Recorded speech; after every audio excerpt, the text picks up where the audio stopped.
What's up, guys? It's McNulty here. Welcome back to the channel. I hope you guys are all doing well. So to go with the moon that is up in the Lunar New Year sky, we have some astral elves that have just arrived today from another planet. So we are definitely going to have a look at them. But before we do jump into the portal, I just want to share some big ass news with you guys.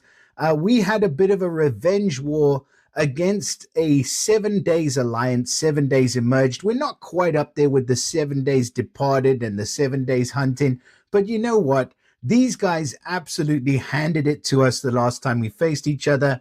And surprise, surprise, sweet revenge is ours. Victory against 7 days emerged. So I just wanted to share that with you guys and just, blow our horn a little bit. Our alliance is called Crew Jesters. If you're looking for a really fun crew, we are currently full at the moment, but of course, we're always looking for people to come and join on the waiting list. So yeah, that is my alliance, and that is what we've just done. And we're getting heated and getting ready for the War of Three Kingdoms. But before we do that, we have to have a look at our latest elf that is in the Astral Summon portal. And it is, I said elf, but it's actually one of the Astral Dwarfs. And I must say, I really do like these characters. I mean, the art and the way they look, like they're kind of growing on me. They kind of remind me of how I felt about the gargoyles when they were first released with the stone skin and they were like statues. These guys have obviously got no sun on their planet because they are very, very pasty. In fact, to the extent that they are just like silver skinned in color. And this dude looks awesome. I mean, tell me I'm wrong. He really does look incredible. So his name is Vard, and he is our newest astral elf.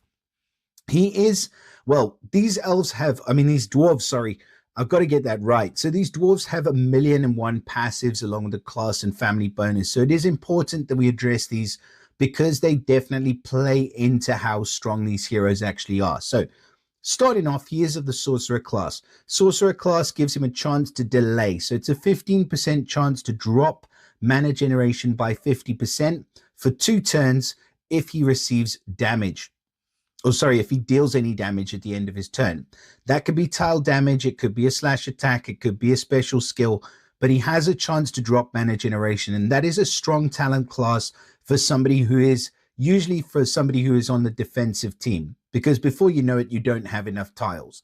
The family bonus, Astral Dwarves, they get a bonus from a single hero upwards. And for 1 or 2 heroes, it's either a 20 or 25% chance to dispel a random dispellable status effect buff from all enemies at the end of each turn. I'll just say that again. The buff is dispelled from all enemies at the end of each turn. It's not just one random buff from one random enemy. It's a full-on dispel of a random buff from all enemies. So that's a team-wide dispel, which is pretty strong. And that is a chance as part of his family bonus. The passives. So there's a bypass minion. So all damage done by this character's special skill will bypass minions. That is super strong for those heroes where you cannot kill their minions. It doesn't work against mega minions. They are a complete different category all on their own. But any minions will be bypassed. That includes heroes like the Astral Elves, for example. You've got Moonbell, who summons those ridiculous minions that give damage reduction. Whatever the minion does, it doesn't matter. He is going to bypass the effect. Pair this guy up with somebody like Guan Yu, who gives a defense down alongside the bypass based on how many minions the character has, and you are in business. You're killing that character without even having to deal with the minions, and that is super strong. Next passive. Resist negative minion effects. So an innate resistance against incoming negative effects and damage from minions. So you cannot cut him down with minions. He bypasses minions. He knows what you're trying to do. That is this guy's thing. He knows what minions are all about. He's been there. He's probably lived for about 1,000 years, and he just knows exactly how to get around a minion. So yeah, basically no damage, no negative effects. So no mana cuts, no fire damage, no counterattack. In fact, the counterattack doesn't apply because he's hitting. So nothing that the minion's doing is affecting this guy. But at the same time, he's also not destroying the minion. So if any of your other heroes on your team are being affected by this, you got to find a way to deal with the minions. The second passive, or the third passive, I should say, is perfect accuracy. So again, the character's special skill never misses its target. So forget about dodge, forget about anything else going on. The special skill is going to hit the mark. In terms of ether talents, we've got the Bulwark ether talent. So at the start of the battle, he gets 15% defense and a further 1% increase every time he's hit during 6 turns. That is humongous. It is better than the defense ether talent, and it's probably, I would say, behind like Reflect and Element Immunity, it's probably my favorite of the ether talents. So yeah, you cannot go wrong with this guy. In terms of as far as the class and the talents and the passive. So as far as the stats are concerned, he is very, very strong, as you would imagine. Attack is 1194, defense 1225, and health 1926. So he's really strong, slightly more defensive, but really it doesn't matter that much because he's just so strong, like in all of his stats, that he is going to survive for the duration of the battle. Plus, with that defense up, he's going to have a humongous defense stat for at least the first 6 turns. Now let's have a look at his special. It's quite a simple one. Power of the Void.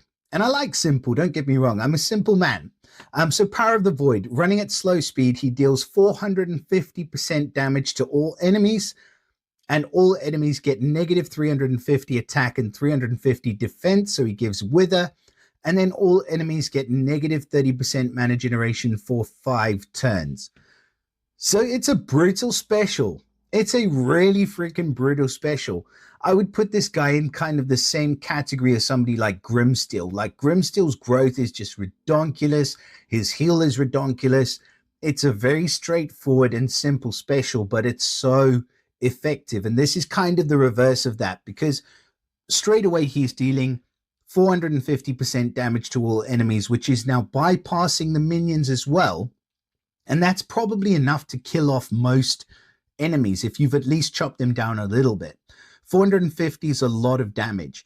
Then reducing the attack and reducing the defense by that amount means that they're going to hit softer.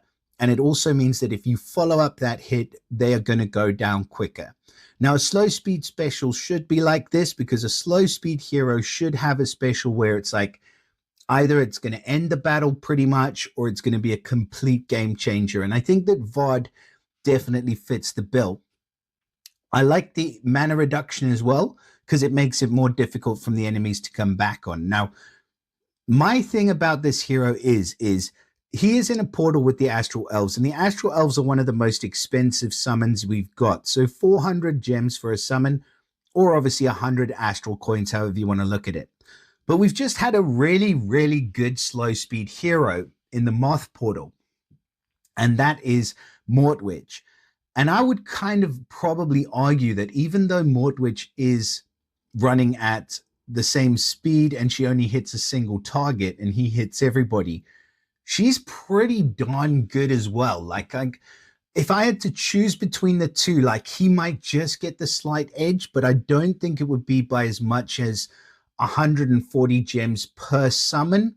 So I'm not sure whether or not that kind of makes sense. I think from my point of view, my perspective would be that I feel like they need to decrease the costs in some of these portals. I feel like 400 gems is too high. And the costs in the shop seem to be increasing slightly rather than decreasing. So I just think that 400 gems cost, especially when you've got a portal that's full of all of the older Astral Elves, is too high. Let me know if you think I'm wrong, but I think it's too high. I think 300 gems should be about the standard across the board, and then maybe the 260 gems for like the challenge heroes or the older portals, etc. But like 400 gems is pushing it. I think there was one that was even 450 or 500, something ridiculous. But anyway, these gems are not cheap, man. But that being said, I really do love this hero. I think he is excellent. I am not sure whether I think he's better than this dude, because this dude is freaking just brutal. So Corey's featured alongside him. He deals 435% to the target nearby. He gets all of the same passives, and then he gives water damage and the absorb health. All allies absorb 50% of the damage's boosted health, plus he gets the growth effect as well. I mean, I'd love to have them both, don't get me wrong, but this dude's running at average speed, and this dude's running it slow. So I'd find it a lot easier to use him. But that being said, I think you won't go wrong with either of the two heroes that we got in this portal. So please do let me know in the comments what you guys think of our latest hero in the Astral Dwarves. I finally got it right. My man Vard, let me know what you think of him. Let me, just drop me a comment. Tell me what you think about him. Tell me if you're lucky enough to get him. I love to interact with all of you guys in the comments. So thank you for that. And drop us a like, subscribe to the channel if you guys aren't subscribed already. I don't know how you're not subscribed already. I think we're nearly 3 years in now. So if you haven't already, then smash that subscribe button. Share it with your mother, guys, and I'll see you all again soon. Bye for now.